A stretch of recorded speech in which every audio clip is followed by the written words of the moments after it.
shines through you when you leave me room.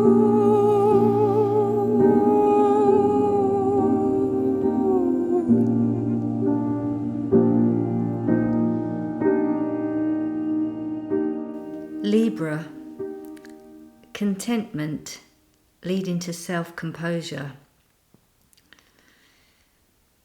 Hello everyone, welcome to this month's Virtue. Now we're quite a few months in, and it is often a time that people begin to stumble in their inner work. There are clearly forces in the world that make it harder for us to do our inner work, partly because if we do not actively bring our attention to our inner work, we are swept away by the currents of materialism, the currents of our earthly existence. In its nature, we call it inner work because it is not just an inner state of being. When we engage in earthly life, we are in a certain way drawn to the conditions that surround us. And it's only with our inner activity, our inner effort, our inner participation that we can extract ourselves from that which just wants to take us on its flow. And many of us feel that that flow towards materialism, towards a superficial life, has grown exponentially, so that in a certain way we could say that more is asked of us to participate in inner work. It takes greater effort, it takes greater willingness. So when we then look towards this virtue, contentment, we can understand why for many contentment is not a natural state, because the world itself, the external flow of forces, are not conducive to contentment. You could almost say that external powers do not want a contented soul, but rather our striving towards something that if we had it, if we could achieve it, if we could gain it, if we could acquire it, then we would have contentment. But esoterically, contentment reveals to us our ability to be really deeply at ease with the life we are given, with the lot that is served to us.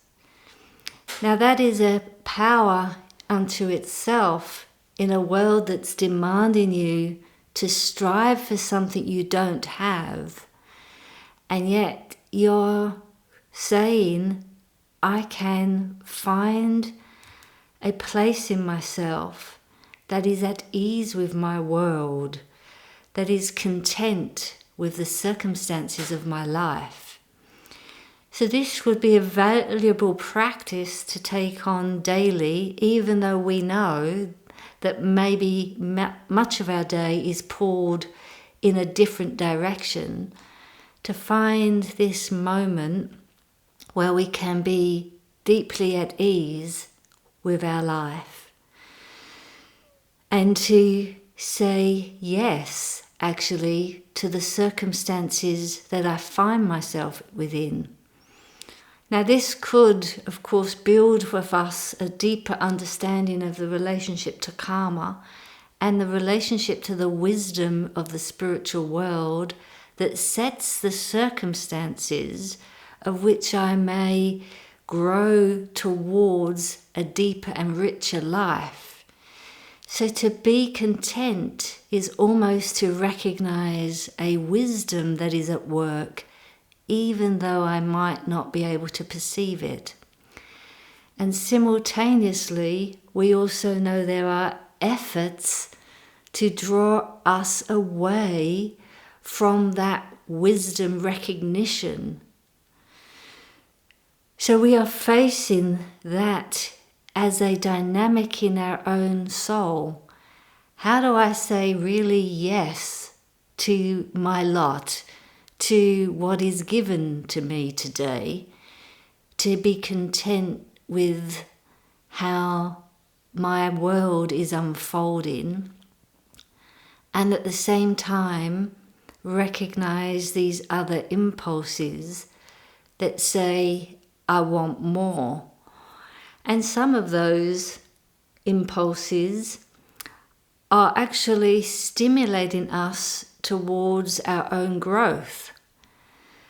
And yet there is wisdom in finding this place of contentment, which leads, as we can hear through these words in the virtues, towards a very deep self-composure.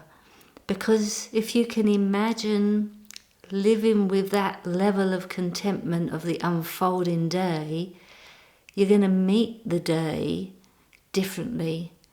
You won't be grasping or trying to make things according to your will, but rather engage with it in a different kind of creativity, a different kind of interest. What is this day wisely bringing me? And how may I participate lovingly in this day?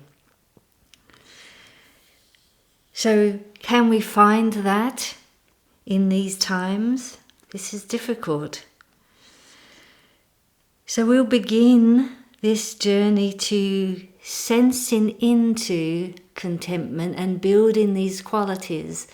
For those of you that are new to the virtues, it may be good to go back to the introduction to see how to work with them and to recognize we are building our inner relationship to these capacities, these facets of love.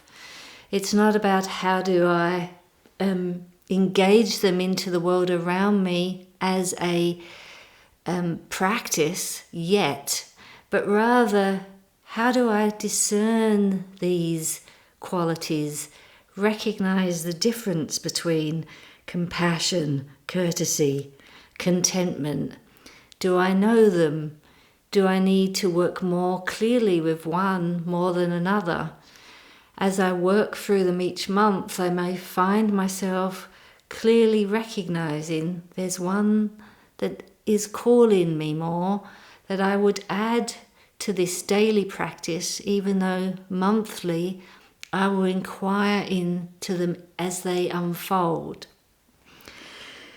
So again, this month we'll bring a rest exercise because we are identifying that before we enter into the mystery center of the heart, we're awakening to that capacity of our I. And it's not always easy to awaken to the I am if our inner world is caught up in these external activities that in one way are demanding a separation from our I am because of the forces that are intensifying in the world. So we begin today with an exercise of putting that every day to one side.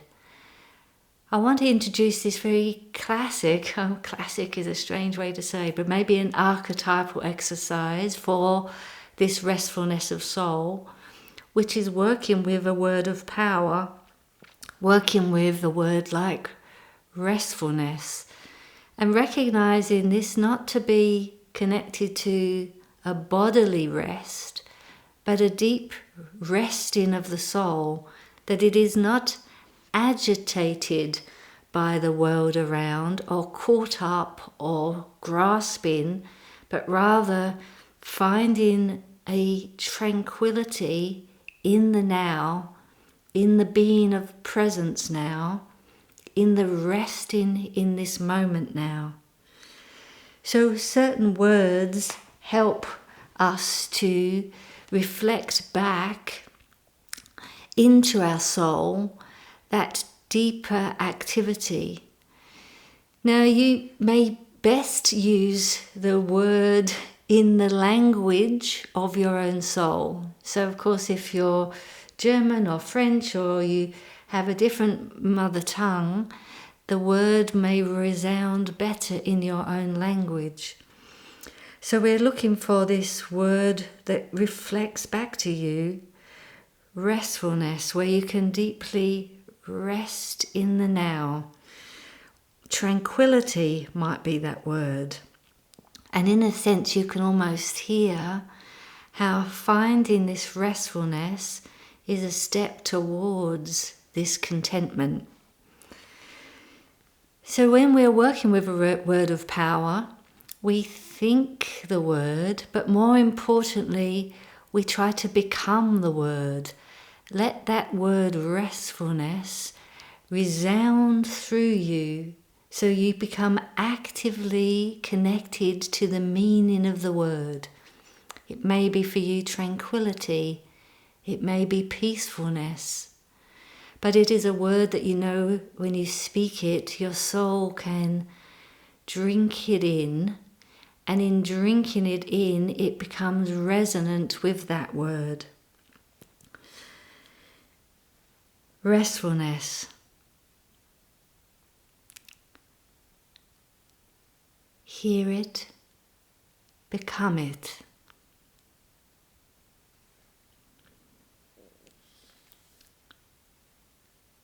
When we feel we've been able to put that everyday attachment to one side, as we immerse ourselves in the rest, we come back to the formula, I am, concentrated on the third eye, and then following our conscious activity towards the back of the head, down the spine, to the area behind the heart, and we enter into this new word, this new inner activity, capacity, contentment.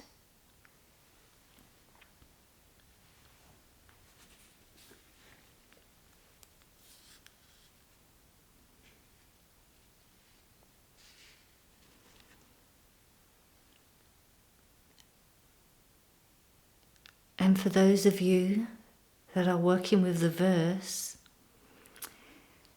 we are going to live into these words, and then at the end we will extinguish the thought processes, the inner activity that we're giving to the words, but rather just saying active to the inner presence of the space that has been created.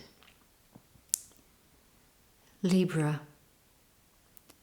The worlds are sustaining worlds, and being perceives itself within being. Existence bounds itself with existence, and being stirs and causes being to pour out deeds that unfold, to rest in world enjoyment. O worlds, uphold the worlds.